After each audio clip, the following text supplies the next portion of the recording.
Hello, ladies and gentlemen. My name's Kenan, and I'm the creator and host of Wrestling is Awesome. If you love WWE, this is the place to be. Every Tuesday at 8:45 p.m. UK time, we go live right here on YouTube and TikTok to talk all things WWE. So we do weekly reviews of the shows, Raw and SmackDown. We do fantasy bookings, dream storylines, top 10 lists, and we do live reactions to every premium live event. But this is more than just wrestling talk. This is a community that we're trying to build, and it's built on passion, positivity, and support. We all love wrestling, everybody here, and we all wrestle with life too. And sometimes you need a place to share your thoughts, your feelings, and connect with people who get it. And that's what we're here to build. So jump in the comments during the live, share your takes, join the debates, be part of something a little bit bigger. But in case you missed the live, full shows are turned into a podcast, and they'll be available on Apple Podcasts, Spotify, and all major podcast platforms. Any interaction I have with you guys here will be part of that podcast. Like I say, normally I'm joined with my colleagues from Wrestling is Awesome, but they're all on the injured list at the moment, so they've all been wiped out. I think WrestleMania was just too hard for some people to take, so it's just me on the show tonight. But you can also support the channel if you go to the link in my bio, and also if you're on YouTube, you go to the link in the description. We're an official WWE affiliate. So if you're purchasing any WWE merchandise, use that link and it's going to help support the show. That'd be awesome. And but yeah, for now, make sure you hit that follow, turn on notifications, subscribe, and like I say, join us every Tuesday for 8:45 live show. And I'll be dropping other TikTok videos and stuff throughout the week. I've been doing, I did some unboxing of my live shows over the weekend. These slap belts from WWE, which are really quite cool. And I think they're going to be my slight new addiction. So they're mystery packs, and there's like 3 series now, I think. And yeah, so I did a competition over the weekend. One person will be picked from random, and I'm going to be doing that probably this evening after the show. And I'll announce it on the next. I'll announce it on another TikTok video who the winner is, and they'll get posted 5 packs of these. So hopefully they can win some nice belts. And I'll do occasional competitions. Like I say, this show doesn't make money, so it's only what I invest into it. So, but I will try and do some giveaways every now and then if we get subscribers up and stuff like that. All right, so let's talk about WrestleMania, the biggest night in wrestling for WWE fans. And let's be honest, it was 2 different nights, very, very different nights. But luckily, I think it kind of balanced out a little bit. Night 1 was a shit show. It was really poor. But the matches, well, I say but, the matches weren't given enough time to breathe. The storylines just didn't mean anything coming into it. Something I mentioned on the show that previously on PLEs, you used to be able to, if you're a casual wrestling fan, you could go from PLE to PLE and pick up the story and understand the good guys, the bad guys, and why they're fighting, because they did great intro packages. We got none of that on this WrestleMania. It was all very stale, too sports driven rather than entertainment driven, very TKO influenced. And obviously it's been mentioned numerous times the amount of adverts that we had. Over 6, I think it was 58 minutes of adverts on night 1, and then 61 minutes of the show was entrances, and we had about, I think it was 88 minutes of wrestling, which was 35% of the run time of the show, which is madness. We don't expect 90%, 95% of the show to be all wrestling, but previously those kind of statistics are around sort of either 70 to 80%. So it just fell off a cliff. But I think obviously that then set our expectations slightly differently for night 2, because we understood what we were in for. We understood the adverts. We understood that we were going to be watching more of Hulk Hogan than any other wrestler over a WrestleMania weekend, which was kind of crazy. But the matches really, I felt, delivered on night 2. And we'll go into that. But yeah, it left me on a high after the weekend, considering how low I was at the end of night 1. Especially when you're staying up for 4 hours to watch a show, you're like, oh, what the hell? But thank you very much for joining the chat. So let's, what have we got here? Matt, WrestleMania should go back to 1 night. I discussed this on Saturday night with Sam from Sam's on Wrestling. Again, if you're a big fan of WWE content, make sure you follow Sam on Sam's on Wrestling. There's 2 Sams, which is why it's Sam's on Wrestling. You have Elder Sam, Baby Sam, and Elder Sam, he's got like a photographic memory. He just remembers all sorts of stuff, and he actually does a test my knowledge for WWE about 3 times a week. He goes live, so make sure you check him out, ask him any questions. He will answer every single question that comes through, unless it's duplicated, and he'll let you know that. But yeah, sometimes he gets like 20, 30, 50 messages behind, because he will get to try and get to everybody before he has to end the live. So really great guy. But we spoke about that, and do we go back to one night and maybe take a 5-hour show and have sort of like 8 matches and strip it, something like that? And I think that would work. But we know money, ticket sales is not going to go back to one night, because you can't get a WWE stadium which will fit 105, 110,000 people, where they can do that over 2 nights. And well, the ticket prices we know were absolutely insane for this WrestleMania. So I don't think that's going away anytime soon. One good night of Mania full of decent story matches charged. Yeah, agreed. And it's, you have to buy into, you buy into the wrestlers, and 2, you buy into the story. So you're buying into the characters, those that you boo, those that you cheer, and the stories drive the match. We can, though, just have 2 people say, I think I'm better than you, let's fight, which was like Gunther and Seth. And that was one of the better matches, or probably the best match on night 1. And it didn't need a lot of build, so you do have to have a mixture. You can just have 2 wrestlers going right at it.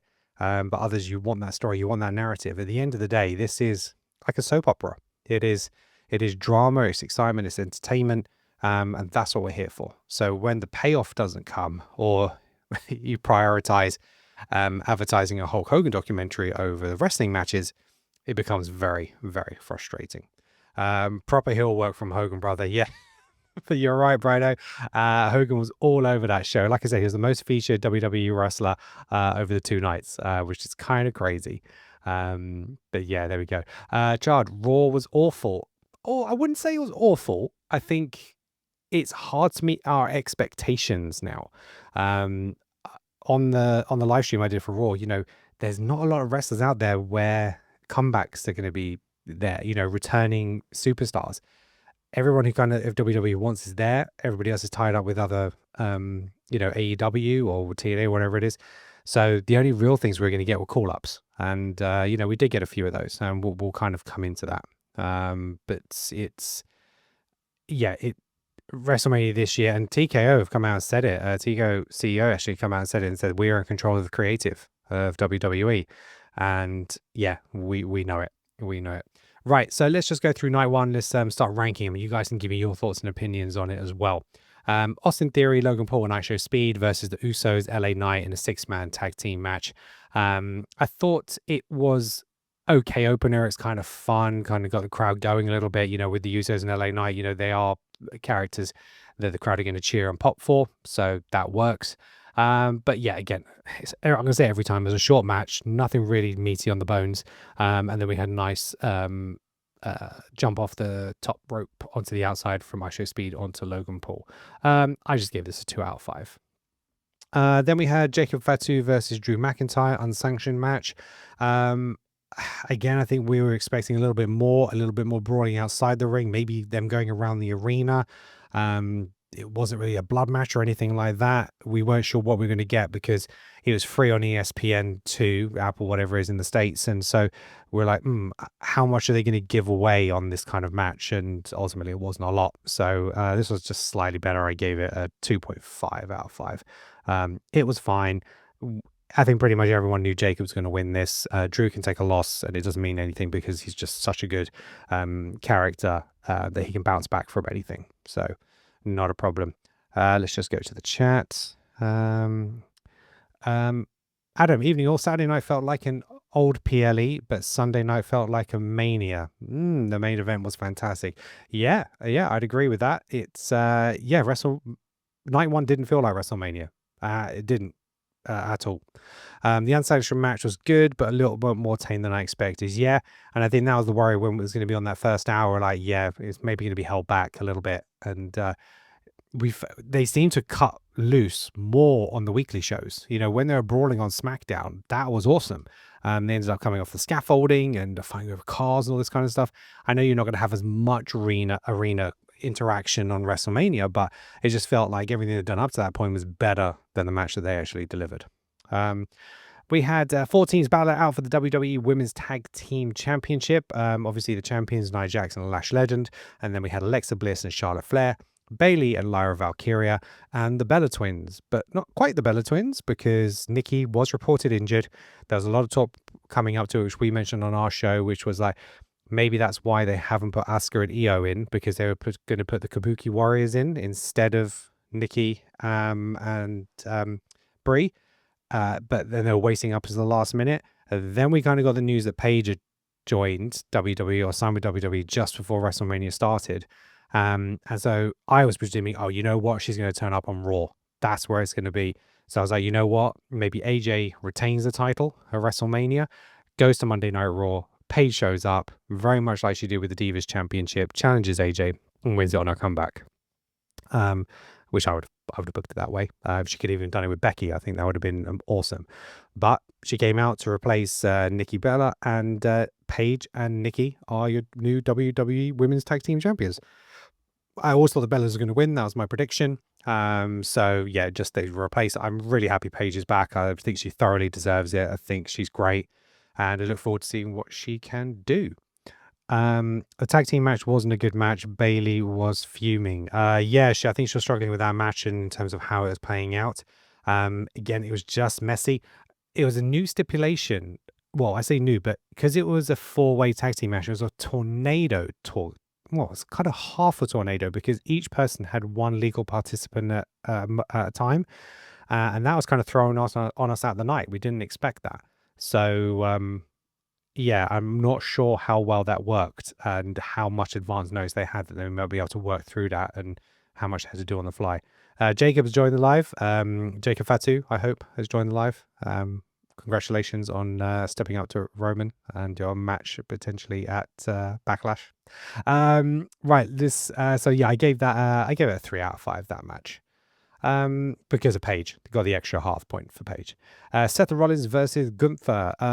Really good match, just not long enough. Gunther is brilliant and Seth is great at what he does.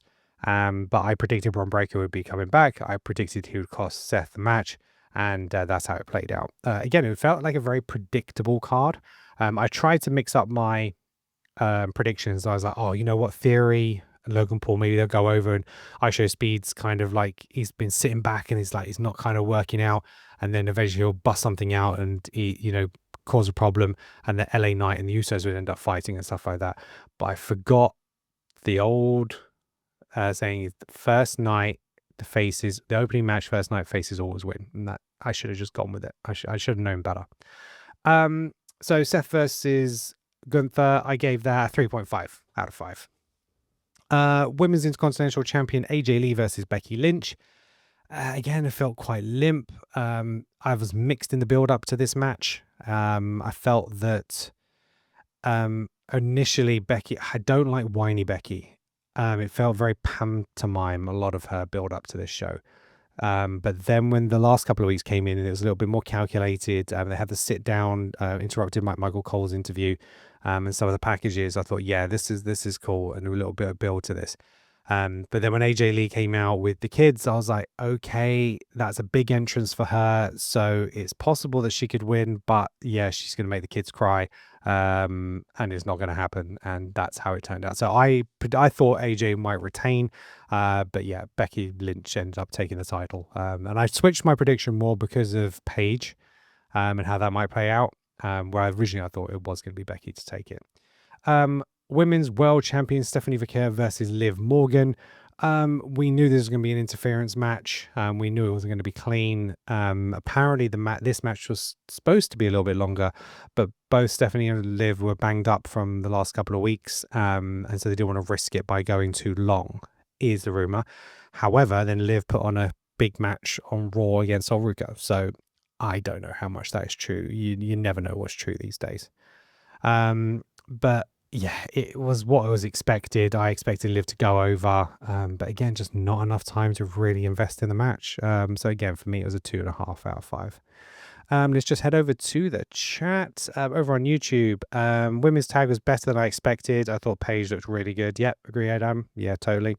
And Seth versus Gunther was the best match of the night for me. Gunther deserves a run with a strap soon. Yeah, Gunther's one of my favorite wrestlers right now. I think if I was to pick, I'd probably say Kevin Owens is like one of my faves at the moment. Obviously, he's out injured, but Gunther is great. He's so old school. He's a proper wrestler. And yeah, I think he will be due another run as champion soon. Absolutely. I can't imagine. I can't see a world where he won't start challenging Roman Reigns after Jacob for that title. Um, Adam, I really just like the finish of this. Didn't need the interference, and I wanted a Kia heel turn. Yeah, that was the thought process. Maybe that she might turn. I mentioned it on the Monday. So, like, after what happened with Brock, I was like, you know what? She should be a Paul Heyman woman.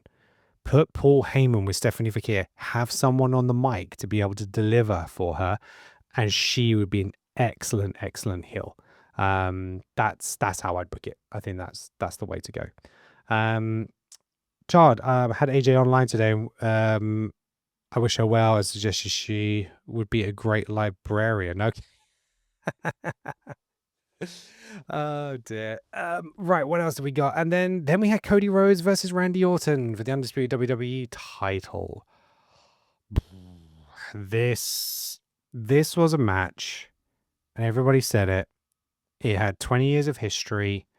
It started with a really strong build, and then TKO got their grubby little mitts on this, inserted Pat McAfee, tried to do this breaking the fourth wall, talking about ticket prices and Attitude Era and all of this bullshit. And yeah, Pat, as part of this match, just ruined it. The match was okay between the two. Sam made a really good point on the show that Randy Orton doesn't have many very good matches. And maybe he's slightly overrated. You know, he's won the championship a lot of time. He's got a fantastic finisher. He's got an aura about him, great entrance. But how many matches do you talk about? How many times do you go back and say, oh, that Randy match or that win? Not many, because it is very just standard with him. Very limited in terms of he does his moves. It's a crescendo match, you know, takes the fits and then pulls out the power slam, the DDT from the rope, and it's very samey. So I was like, yeah, I kind of agree with that. Obviously, Cody got busted open, and then that punt at the end, and he's got, I think there's either a retina issue or like a broken eye socket, or there's something there. We saw on Raw that he's absolutely battered up that eye. It was really closed after the show, and yeah, so when he came out of Raw, I thought he might have to like drop the belt or something like that. I thought, oh, maybe he's gonna be out for a while, but Cody shows up. You know, he wouldn't do that if it was down to his choice, and he was probably said, look, can you continue? Do you think we're going to give it an opportunity for you to heal? And eyes repair fairly quickly, but I wondered whether he might have to come out with the mask like the old Cody, have the mask on when he's wrestling. Be a fun throwback. Adam, Heyman with Akira would be magic. Great shout, thank you. That's what we do. That's why we do what we do. Pat was not needed in this at all. He served very little purpose, in my opinion. This is Adam again. The ending was very confusing. The finish was something you expect from an end of Raw episode. Exactly that. You know, to have your champion win, and then he punts him, and then Randy standing tall at the end of it. That's not a WrestleMania finish, especially on a main event finish. I know that storylines don't just end at Mania and start at Mania. You know, they can be part of a progression, but it just seemed a really weird way to do it. It's like, oh, okay, we're just going to have this again, a backlash then.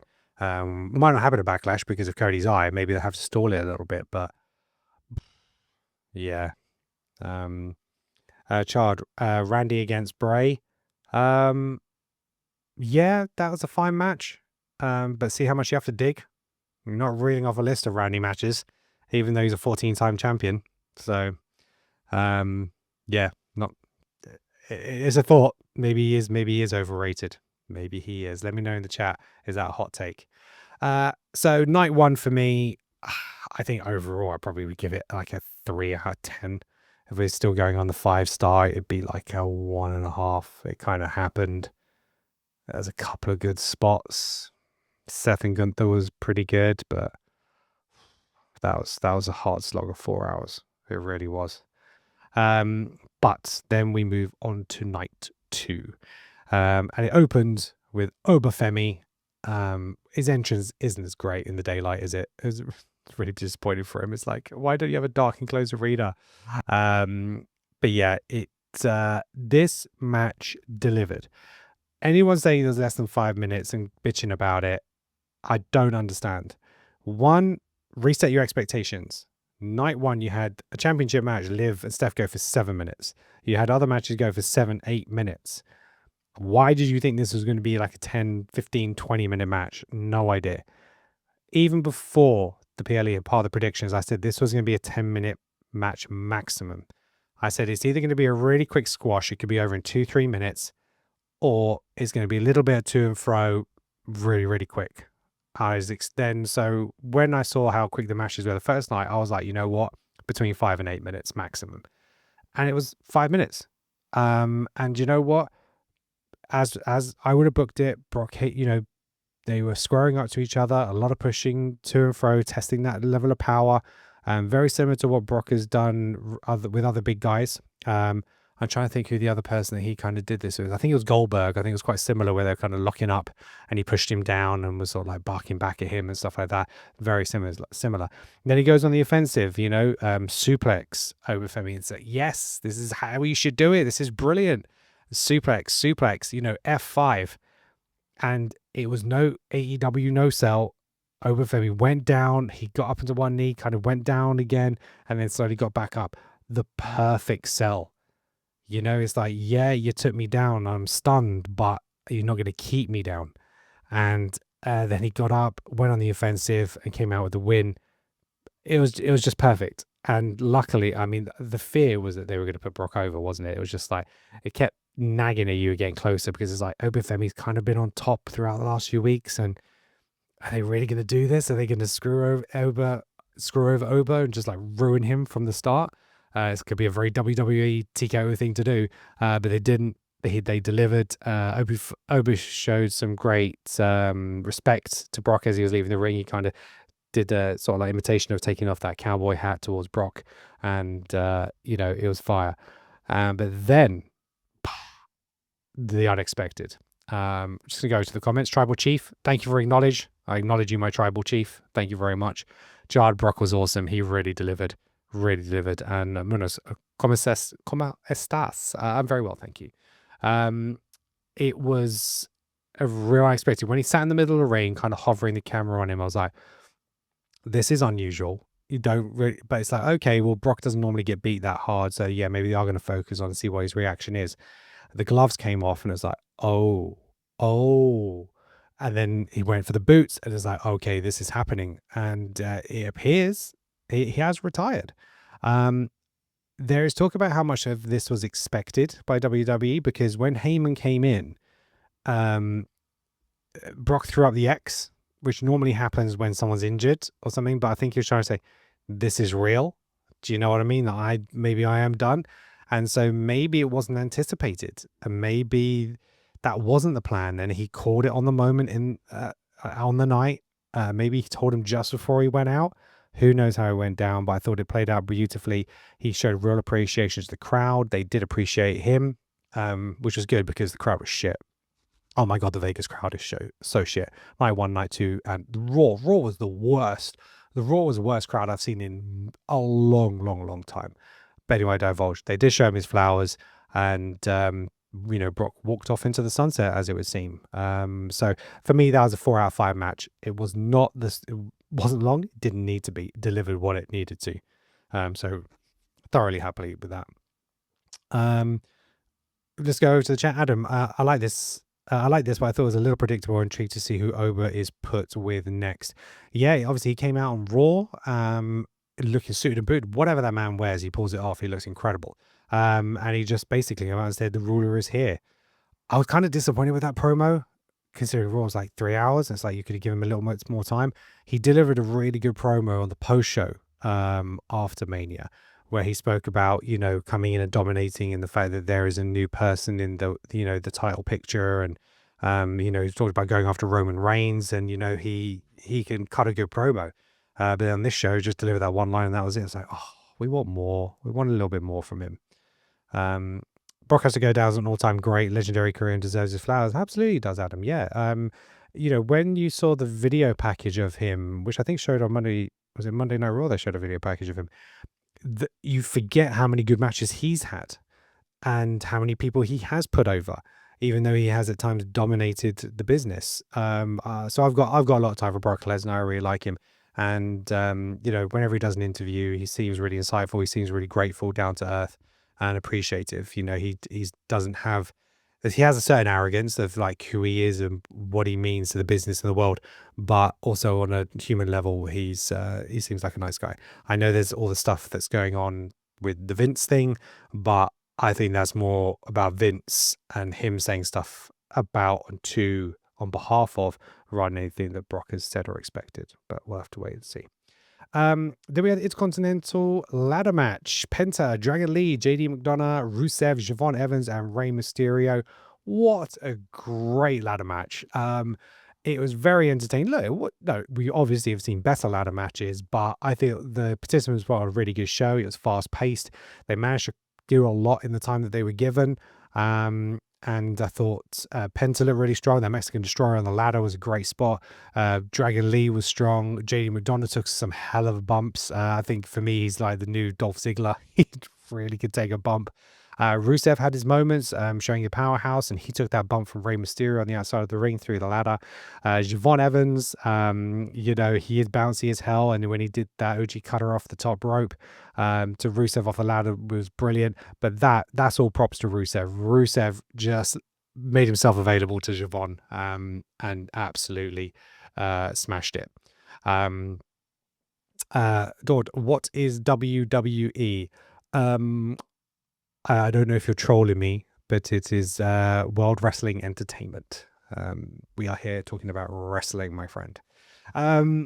This goes, Adam, the crowd is so dead. It was embarrassing. Did you watch the Hall of Fame? The atmosphere was horrendous. No, I didn't watch the Hall of Fame. I've seen the clips. But yeah, there's only so many hours I can make available to this weekend. But they were pretty poor. Pretty poor. No, they weren't just pretty poor. They were pretty poor on night 1 and night 2. They were dreadful on Raw. Dreadful.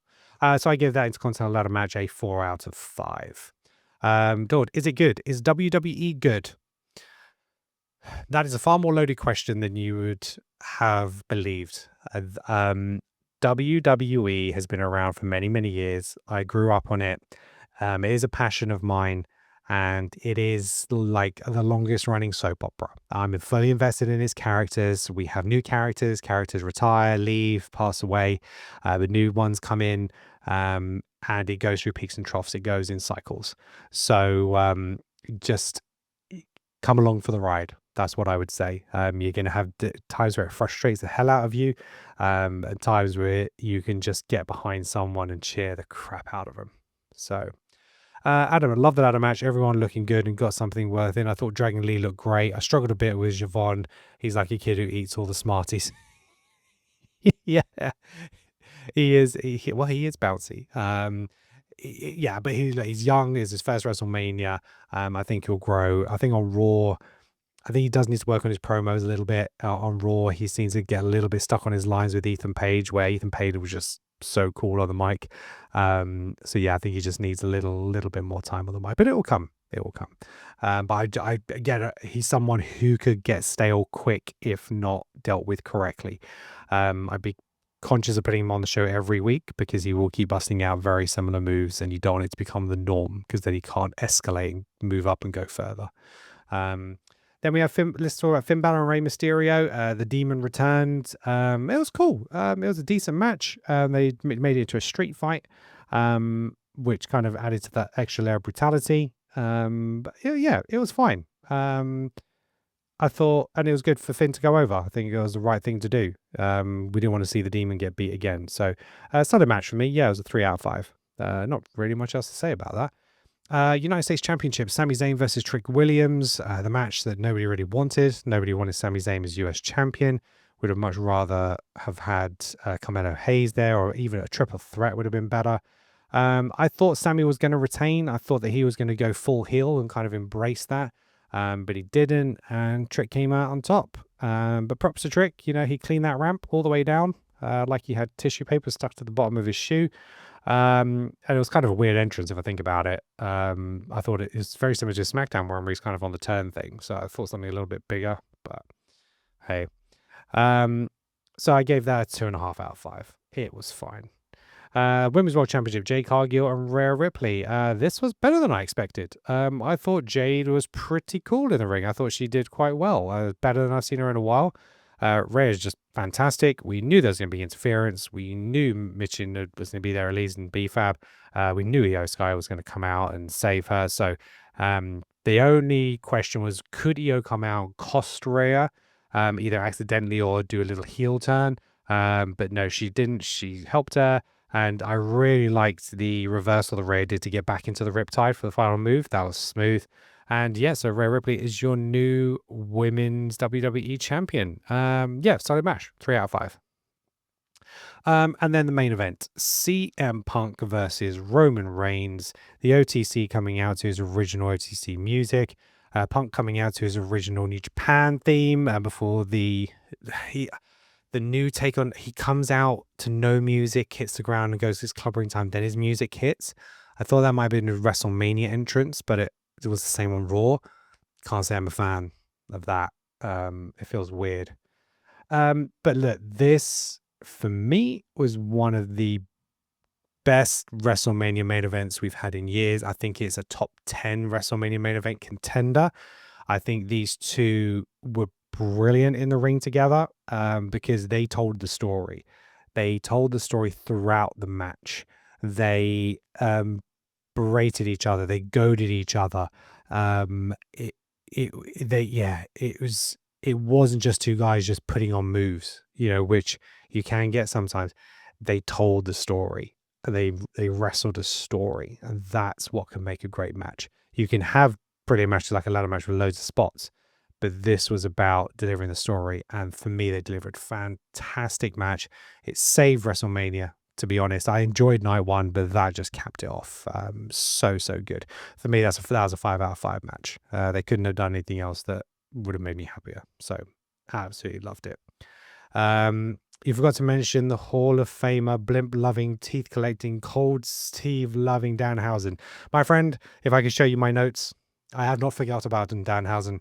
He is the next person on my list to discuss. Let's talk about Danhausen, because we should have had more of Danhausen. We didn't get any Danhausen on night one. Danhausen should have been all over that show. Another thing that WrestleMania was missing was backstage segments, nothing linking one part of the show to the other. Yes, we could have our video packages, but you got John Cena there, the guy who can ad lib and be great on the mic and talk to any of the staff around the back and, have conversations and move and drive it forward and keep the crowd entertained. But hey, yeah, sorry, it was night one, wasn't it? John Cena came out, announced the attendance, and Bianca Belair came out and she was pregnant. So congratulations to her. It's heartbreaking from a wrestling point of view in terms of, we're not going to be able to wrestle for at least another year. But very, very happy for her and her husband, Montez Ford. Are they married? Yeah, I think they're married. But no, the Danhausen section, I was unsure when the midgets, because they want to be called midgets, vertically challenged, however you want to do it. I don't want to get cancelled. But when Michael calls out the midgets, I was like, oh my God. And he's like, that's because that's what they want to be called. So they want to be called that. We are calling them midgets. They came out. Danhausen was just brilliant. Why is my stream ended on TikTok? That's very strange. I'm going to go back. Okay. It's live access has been suspended. I don't know why that is, so I'll have to try and figure that out. Right, so we'll just crack on. But Danhausen, yeah, his segment was a 5 out of 5. Apparently I've been blocked for hate speech. I have not. Oh my God, this is ridiculous. Hate speech. It's because I'm talking bad about WWE and they don't like it. And I've been cursed. I have. That's crazy. Cursed. Yeah. Unbelievable. Unbelievable. Ken, don't know what just happened. TikTok live, but you died off there. Yeah, Anthony, I got kicked off, bro. They suspended me for hate speech because I was on a roll. And I was talking really positive. Was it because I was talking about midgets? Is that why I got kicked off of TikTok? Maybe I don't know. Maybe that word triggered them. I don't know. Maybe they're thinking I'm talking about midgets and then talking about hate speech. So that's what they wanted to be called. That's what they wanted to be referred as. That's not a me thing. That's awful. But yeah, okay. So I'm here. I'm live. It is what it is. But Danhausen, 5 out of 5. Great segment. Apparently, the pyrotechnic thing was a bit of an error. It did go off early, so it's surprised both John Cena and Danhausen. But I think it played actually even better if it wasn't, because he normally just disappears without a trace. But at that moment, it's like, nope, and he scurried off under the ring. It couldn't go pitch black because of the arena. So no, for me, it was brilliant. Yeah. You went full blown Oompa Loompa. Yeah, TikTok shafted me, bro. As soon as I started talking about Danhausen, I was cursed. But I was giving him his flowers. Right. Raw after Mania. So let's just cover this quickly, because it's going to be a short episode because it is just me. So I haven't got my normal colleagues to bounce things off at. So I appreciate you guys being here to give me your thoughts. Raw after Mania. Oba came out to declare your ruler has arrived. Again, I thought this was a little bit too short. I would like to see a little bit more from him at that point. Just deliver what he did on the post show, and put some like other people on notice, and just like, I'm coming after anybody and everybody, just run the one line, because I think he can do more than that. Women's World Champion Rhea Ripley and Io Sky had a match against the Kabuki Warriors. Great match, really good. You wonder again, this is probably because they weren't on Mania, Io and Asuka, Kairi Sane. They definitely deserve better. I think, the fact that Io was coming out of WrestleMania champion last year after retaining in a triple threat to not even be on the card this year is just awful. And yeah, really good match. CM Punk addressed the WWE Universe. So, I thought that he might be taking time off. I didn't expect him to necessarily be there. But he came out and basically said, I'm not going anywhere. I'm going to keep making myself available, waiting for the next opportunity to fall out of the sky. And fair promise, I thought it was a really good promo. I really dug it. Cody Rhodes came out and showed us how battered his eye was. It looked absolutely awful.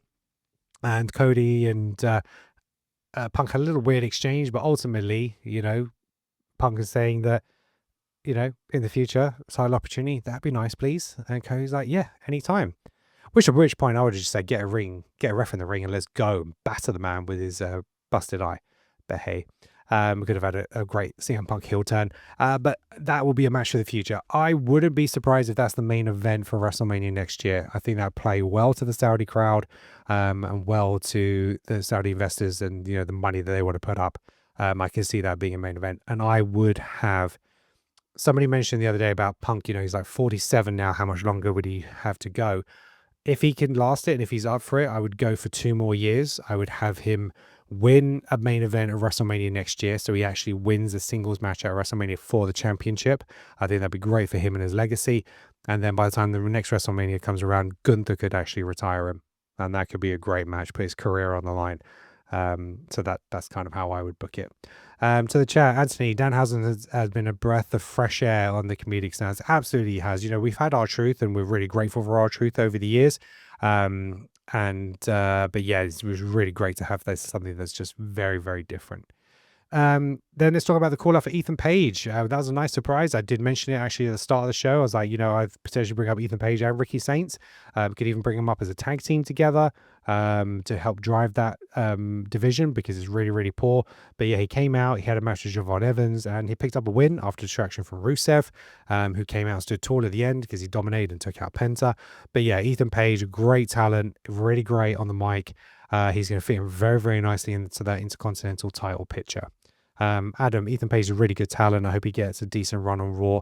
Put him in the IC picture, maybe a feud with Joe Hendry on the main roster. Yes, because Joe Hendry has also been mentioned about being called up to Raw, and he's going to be on Raw next week. So Hendry, he's come out, he finished with TNA, went to NXT, did his bit for a bit, and now he's been called up to the main roster. So that is going to happen. I think he's having a concert next week or something like that he's singing.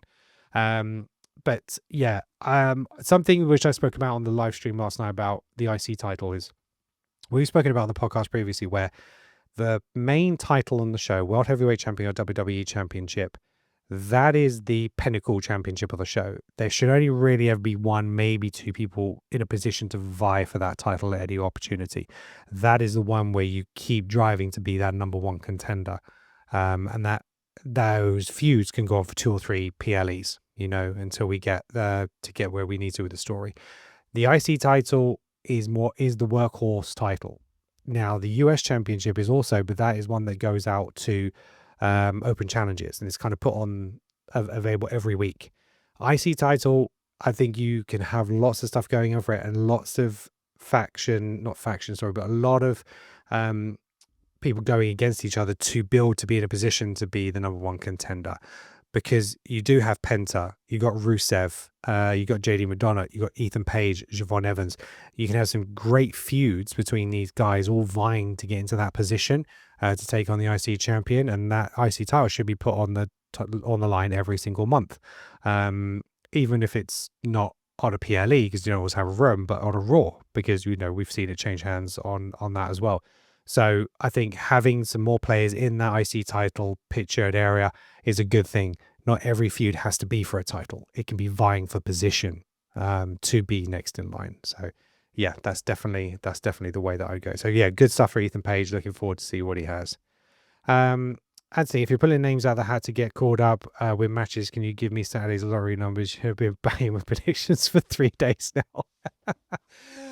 If I could do that, my friend, I would be going to work. I'd be doing this full time. Yeah, I think that some of it is quite obvious. Some of it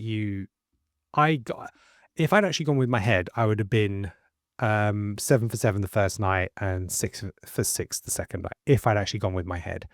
But I allowed other external factors to come into it. I thought, yeah, I should speed, they're going to give him the win. But they kind of turned him and then had him have his spot anyway with the good guys. It's like, if he'd really thought about it, the good guys always go over on the first match of WrestleMania.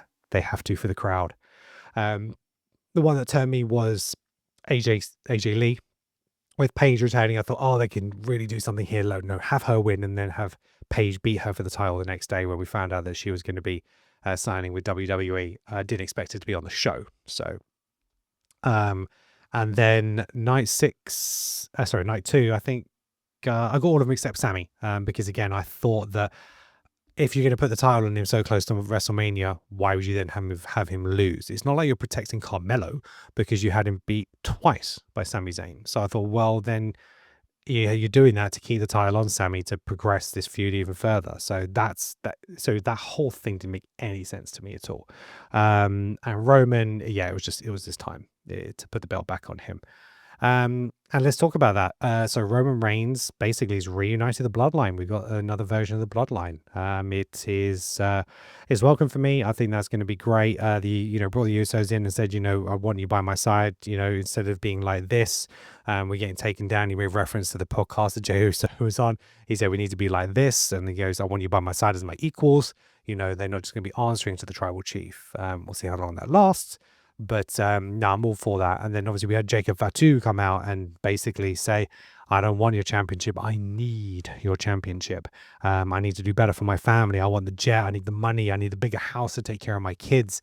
So I think it's going to be a really good feud. The thought process was, yes, Jacob needs to win a Mania to progress to the next title opportunity. But I guess we probably thought it was going to be Cody because of the history there. But the fact that Randy Orton still took his beef, it's like, okay, they're going to still run with that, because they realize, we messed up with Pat. We need to give these guys some time just to do it by themselves now. So yeah, he's moved over to Raw and he's challenging his cousin. So I'm all for that. But obviously Roman's given him an opportunity to have a think about it. It's like, do you think this is right? Because, I will smash you if this is, you might beat me, but you're probably not. He won't beat him. I died. Oh my God, can you imagine? No, he's not going to beat him. He's not going to beat him. But also Sol Ruka, again, someone else has said that's the person you call out from NXT on Raw. So I don't know. I hope she's being called out full time, because I noticed that she's on NXT tonight in the Last Women's Standing match. And obviously that was kind of played out in this show with her opponent attacking her. But she looked great in the ring. She flustered Liv, because Liv started talking about getting her to WrestleMania or something. He's like, hold on, are you trying to set up next year's WrestleMania with Sol Ruka? This is very strange. Slip of the tongue there. So maybe she was a bit hit around the head from her head bump against Roxanne. But I think it was a really entertaining match. Liv again looked strong. It shows how capable Liv is in the ring. So the fact that we got such a short match with Stephanie Vicaire was really surprising. But then Stephanie came out afterwards. Obviously, Liv picked up the win, and she came out and they went face to face. It's like, okay, this feud's going to continue. So they might run this one back, Backlash as well, so that we can see again and get more from them, because I think they didn't get a chance to demonstrate that, and there's definitely more that can come from those two. What else have we got? Actually, and one for one with Ethan Page. Yup. Adam, I can't wait for Jacob versus Roman feud, and I'm glad that we've gone the direction with Jake, as I was worried that they would run out of ideas with him after the feud with Drew. Yeah, that was the danger, right? Because again, he is a character that if you don't move quickly and you don't do the right things, you could get stale quite quickly, and people can turn off. So no, they had to pull the trigger, and so I'm glad they did so. That was good. What else do we have? Oh, Paul Heyman obviously came out and cut a promo about Brock Lesnar. He said, the guys in the trucks should be doing their job, and they should be moving him from the now to forever in the opening intro. So kind of almost reconfirming that he is gone. Some people had spoken about, the favor from Gunther. Is it going to be, he keeps badgering Paul Heyman to bring Brock out of retirement so he could have a match with him? And I was like, why would he do that? What benefit is there for Gunther for bringing him out to retire him? He's just been smashed by Obar. It's not exactly going to enhance his reputation to beat someone who has just been beaten at Mania and maybe he's on his way out. Didn't make any sense to me. So he said, they kind of alluded to the favor again on the show. So they're not hiding from it. They're not saying it's not going to happen. But I'm wondering whether he's going to use Paul Heyman as a window to the championship at some point. So whether it involves a Braun Breaker or Seth Rollins or Roman Reigns, he's going to use him to manipulate himself into a position to get to that title. He's not a Paul Heyman guy. He's just going to be having that one favor. Maybe Tama Tonga will join Jacob. Yeah, obviously, because Tama Tonga, he's kind of split from Solo, so that could happen. And there's also, who's the other cousin? They thought of My Sharp last night. It's not Fatilla. There's the other cousin. I can't remember the other brother. That's potentially could have signed with WWE. It might become part of Roman's new bloodline. I can't quite think of the name. Someone let me know in the chat. Then we had and he was so passionate, Heyman, and even I think it took like Logan Paul by surprise. Logan and Austin Theory tried to cut a promo, and again, talking about how they came out of WrestleMania as reigning, defending their titles. Like, your titles weren't on the line. What are you talking about? Doesn't matter. Street Profits showed up. Great. Some new tag teams on Raw, desperate for it. Really glad to see them back. Montez looked in great shape. Last week, I think it was, people were saying, oh my God, have you seen Montez? He's like really out of shape. He's put loads of weight. I don't know if he's trying to bulk up. Man looked trim and happy and healthy. Man's having a baby. He's in a good place. He looked cracking. So, really good to see them on the show. Tag team, it really needs some development. And so hopefully they'll give us some nice focus this year. Obviously they took out the Vision, so declaring, they want to go for those titles. And Braun Breaker, and Seth Rollins. Braun seemed to get a really nasty cut to the back of the head. He was bleeding, but kind of added to that segment a little bit. He took out Seth, and again, it has to be a match that's going to be a Backlash. This, I think, could end up in a best of 3 situation between these two. I don't think you can do a one and done. Because you don't have Bronson Reed there as an additional person for Seth to go against. So I think this one needs to play out a little bit longer. He doesn't have the beef with Logan, really. He doesn't have the beef with Austin Theory because he wasn't part of it, really. So, yeah, I think this will go on for like maybe 3 matches.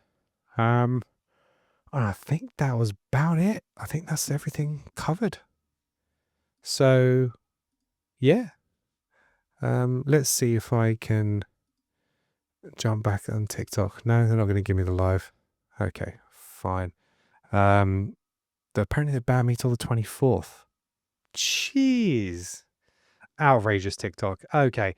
Well, that's it. That's everything I'm going to talk about for WrestleMania Night 1 and Night 2 and the Raw after Mania. It's been a hell of a long week. I just want to take this opportunity to thank everybody that's joined me over the live streams. We've had tens of thousands of people join and view it at some point, but some really key contributors, Adam and Anthony, thank you very much for joining. I really appreciate you.